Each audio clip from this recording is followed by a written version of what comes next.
Hi hello అండి, welcome to my world of books and blogs. First time నా channel చూస్తున్నట్టయితే please subscribe చేసి పక్కన బెల్ ఐకాన్ని క్లిక్ చేయండి. దానివల్ల నోటిఫికేషన్ ఇమీడియట్గా వస్తుంది. అశ్వత్థామ. ఎవరి అశ్వత్థామ?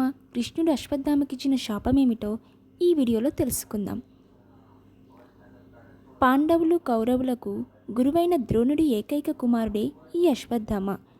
అతని తల్లి కృపి. ద్రోణుడి తపస్సుకు మెచ్చి శివుని వరం వల్ల అతడు నుదిటిపై మణితో జన్మిస్తాడు. మణి ప్రభావం కారణం చేత ఇతరులతో మానవులతో పోలిస్తే ఆకలి దప్పుల నుంచి రక్షణ పొందగలడు. అర్జునుడితో సమానంగా ధనుర్విద్యలో నైపుణ్యం సాధించినవాడు. ఎదుటివారి ముఖస్థితికి లొంగిపోయే గుణం కలిగిన అశ్వత్థామ మొదటి నుంచి కౌరవుల పక్షాన నిలుస్తాడు. మహాభారత సంగ్రామం జరుగుతున్న సమయంలో ద్రోణాచార్యుడు కౌరవుల పక్షాన నిలబడాల్సి వస్తుంది. కథన రంగంలో ఆయనను ఓడించడం పాండవులకు అసాధ్యం. భీష్ముడి తరువాత ఆ స్థాయిలో యుద్ధరంగంలో చెలరేగిపోతుంటాడు ద్రోణాచార్యుడు. పాండవుల సేనలను చెల్లాచెదురు చేస్తుంటాడు. అతని బాణాల తాటికి తట్టుకోలేక తప్పించుకోలేక పాండవుల సేనలు ప్రాణాలు వదలడం జరిగింది. రంగం శవాల దిబ్బగా మారింది. దీంతో ద్రోణాచార్యుని కట్టడి చెయ్యకపోతే కష్టమని భావించిన శ్రీకృష్ణుడు కోసం ఏం చెయ్యాలా అని ఆలోచిస్తాడు. ద్రోణుడికి తన కుమారుడైన అశ్వత్థామ అంటే ప్రాణం. అదే సమయంలో కౌరవుల గజ సైన్యానికి సంబంధించిన అశ్వత్థామ అనే ఏనుగు భీముడి మీదికి దూసుకొస్తుంది. దాని బారి నుంచి చాకచక్యంగా తప్పించుకున్న భీముడు తన గదతో దాని కుంభస్థలంపై కొడతాడు. భీముడి దెబ్బకు ఆ ఏనుగు తట్టుకోలేకపోతుంది. భూమి మీద నిలబడడానికి చేసే ప్రయత్నంలో ఆ ఏనుగు తూలుతూ వెళ్ళి భూమి మీద ఒక్కసారిగా కుప్పకూలిపోయింది. ఆ దృశ్యాన్ని చూసిన శ్రీకృష్ణుడికి ఒక ఆలోచన వచ్చింది. అశ్వత్థామ హతః అని ద్రోణుడికి వినిపించేలా ధర్మరాజుని అరవమని శ్రీకృష్ణుడు ధర్మరాజుకి చెప్పాడు. జీవితంలో ఎన్నడూ అసత్యమాడని ధర్మరాజు తోలుత దీనికి ఒప్పుకోడు. కానీ కృష్ణుడి సూచన మేరకు అబద్ధం ఆడడానికి సరే అంటాడు. ద్రోణాచార్యుడు పాండవ సైన్యంపై తీవ్రంగా విరుచుకుపడే సమయంలో కృష్ణుని సూచన మేరకు ధర్మరాజు అశ్వత్థామ హతః అని గట్టిగా చెప్పి కుంజరః అని నెమ్మదిగా సణుకుతాడు. అలా అసత్య దోషం అంటకుండా చూసుకుంటాడు. పాండవ సేనలను మట్టి కరిపిస్తున్న ద్రోణుడు అశ్వత్థామ హతః అనే మాట వినగానే నిర్ఘాంతపోయాడు. ఆ పరిసరాల్లో అతను తన కుమారుడి కోసం వెతకసాగాడు. కానీ ఆవేదనలో అతని కళ్ళు సరిగ్గా కనిపించవు. నిజంగా చనిపోయింది అశ్వత్థామే అని, ఎందుకంటే ధర్మరాజు ఎప్పుడూ అసత్యం పలకడని ద్రోణుడు నమ్మాడు. అశ్వత్థామ చనిపోయాడని ద్రోణుడు దుఃఖిస్తూ తన అస్త్రశస్త్రాలను విడిచిపెట్టాడు. ద్రోణుడు ఎప్పుడైతే మానసికంగా బలహీనపడ్డాడో, తన అస్త్రాలను వదిలేశాడో, అదనుగా భావించిన దుష్టద్యుమ్నుడు ద్రోణుడి తలని నరికివేశాడు. యుద్ధభూమికి భీష్ముడు దూరం అవ్వగానే దిగులు పడిపోయిన దుర్యోధనుడు ద్రోణుడిని చూసి కలవరపడిపోయాడు. ద్రోణాచార్యుడు చనిపోయాడని తెలియగానే తన కుమారుడైన అశ్వత్థాముడు నిర్ఘాంతపోయాడు. తన తండ్రిని ఎదిరించే శక్తిమంతుడు లేనప్పుడు ఆయనను ఎవరు వధించారు అని ఉంటాడు.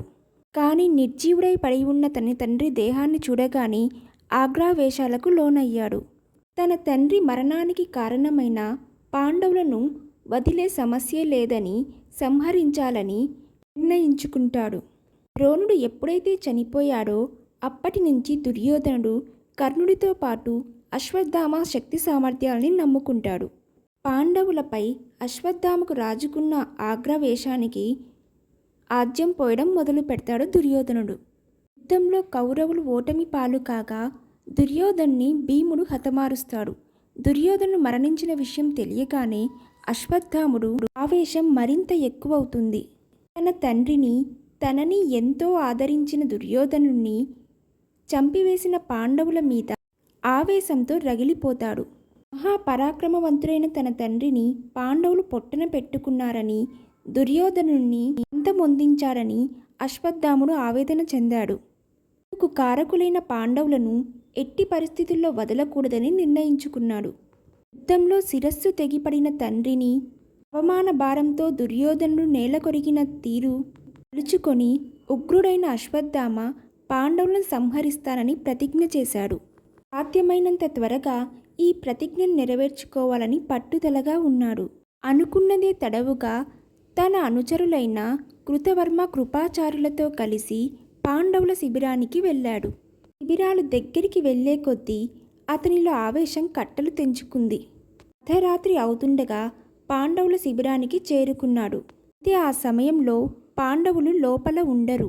ఆ విషయం తెలియని అశ్వత్థామ లోపలికి వెళ్ళాలని నిర్ణయించుకుంటాడు. ఎంత శక్తివంతమైన తన ఖడ్గాన్ని చేతబట్టి శిబిరం వైపుగా అడుగులు వేశాడు. లోపల పాండవుల సంతానమైన ఉపపాండవులు నిద్రిస్తూ ఉన్నారు. ఆ సమయంలో అశ్వత్థామ శిబిరం లోపలికి అడుగు పెడతాడు. ఆ శిబిరంలో భీష్ముడికి అస్త్ర సన్యాసం చేసిన శిఖండి కనిపిస్తాడు. క్షేత్ర యుద్ధాన్ని మలుపు తిప్పిన శిఖండిని చూడగానే అశ్వత్థామలో కోపపు జ్వాలలు ఎక్కువయ్యాయి.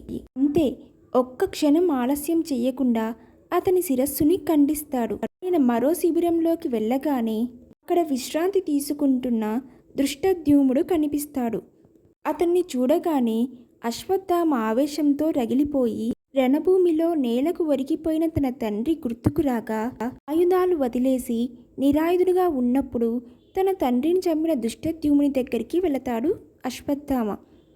దృష్టద్యుమ్నుడికి మెలకువ రాగా ఎదుర్కోవడానికి ప్రయత్నిస్తాడు.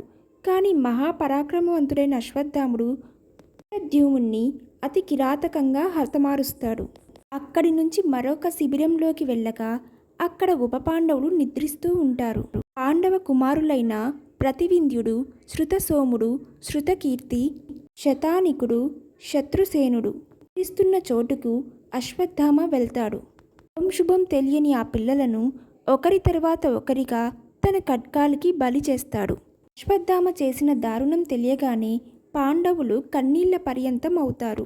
జీవంగా పడి ఉన్న ఉపపాండవులను చూస్తూ ద్రౌపది తల్లడిల్లిపోయింది.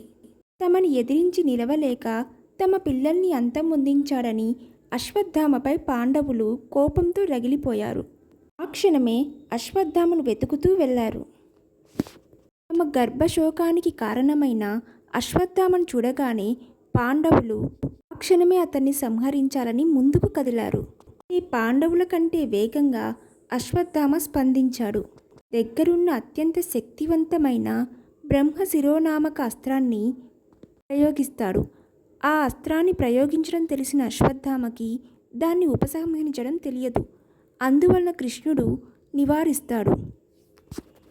తన తండ్రి ఇచ్చిన అస్త్రాన్ని అపాండవీయం అవుగాక అని చెప్తూ వదులుతూ ఆ అస్త్రాన్ని ఉపయోగించాడు. అస్త్రశక్తి వల్ల భూమి మీద పాండవుల సంతతి అంతా హతమవుతుంది. ఆ అస్త్రాన్ని అడ్డుకోవాలంటే మరొక అస్త్రాన్ని ప్రయోగించాలి.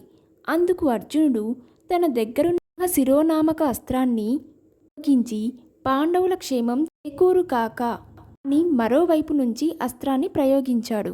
అస్త్రాలు ఢీకొంటే మహాప్రళయమే సంభవిస్తుందని వ్యాస మహర్షి అక్కడికొచ్చి చెప్పాడు.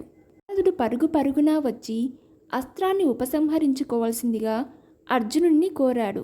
పెద్దల సూచన మేరకు అర్జునుడు తన అస్త్రాన్ని వెనక్కు తీసుకోగా మరి అశ్వత్థామ ప్రయోగించిన అస్త్రానికి మాటేమిటి గురువర్యా అని అడగగా అస్త్రాన్ని ఉపసంహరించు, పాండవులు నిన్ను ఏమీ చెయ్యరు అని వ్యాసమహర్షి సూచించాడు.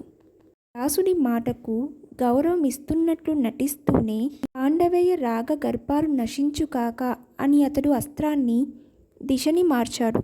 పాండవుల భార్యలు కోడళ్ళ గర్భాలను ఆ అస్త్రం విచ్ఛిన్నం చేస్తుంది. అప్పుడు ఉత్తర ఒక్కటే గర్భంతో ఉండడంతో ఆమె గర్భం విచ్ఛిన్నమవుతుంది. అశ్వత్థామ కుటిల బుద్ధికి క్రోపోదిక్తుడైన శ్రీకృష్ణుడు అతడి తలపై ఉన్న రాజమణిని తీసి శపిస్తాడు. ఒంటి నుంచి రక్తం కారుతూ దుర్గంధంతో ఆహారం దొరక్క మండిపోతున్న శరీరంతో ఈ భూమి మీదే తిరుగు అని పేర్కొంటాడు. బ్రహ్మ శిరోనామకస్త్ర ప్రయోగం వల్ల ఉత్తర గర్భంలోని శిశువు మరణించిన శ్రీకృష్ణుడు తన యోగశక్తితో ఆ శిశువుని ప్రాణం పోశాడు. అన్ని విద్యల్లో సుశిక్తుడైన అశ్వత్థామ రాగద్వేషాలు బంధుప్రీతి కారణంగా క్రోధం, ఏకత్వాలకు లోనే శాపగ్రస్తుడయ్యాడు.